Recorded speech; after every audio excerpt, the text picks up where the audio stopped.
ആവശ്യമാണ്. 2015 ആർട്ടിഫിഷ്യൽ ഇന്റലിജൻസിന്റെ ചരിത്രത്തിലെ ഒരു നിർണായക വർഷമാണ്.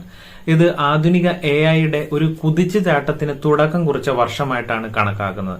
വലിയ മുന്നേറ്റങ്ങൾക്കൊക്കെ വഴിയൊരുക്കിയ പ്രധാന ട്രെൻഡുകളിലൊക്കെ ഒരു സൃഷ്ടി കൂടിയായിരുന്നു 2015 എന്ന് പറയുന്ന വർഷം.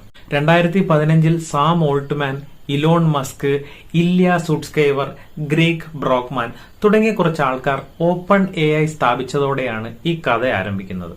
മനുഷ്യന് ചെയ്യാൻ കഴിയുന്ന ഏത് ഭൗതിക ജോലിയും ചെയ്യാൻ കഴിയുള്ള ആർട്ടിഫിഷ്യൽ ജനറൽ ഇന്റലിജൻസ് ആരുടെയും നിയന്ത്രണത്തിലാക്കാതെ മനുഷ്യരാശിക്ക് പ്രയോജനപ്പെടുത്തുക എന്നതായിരുന്നു അവരുടെ ലക്ഷ്യം.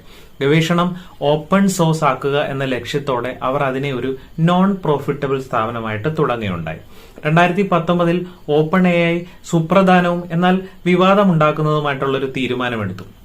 ലാഭേച്ഛയില്ലാത്ത സ്ഥാപനം എന്ന നിലയിൽ നിന്ന് ക്യാപ്ഡ് പ്രോഫിറ്റ് എന്ന രീതിയിലേക്കുള്ള ഒരു സ്ഥാപനമായി അത് മാറി.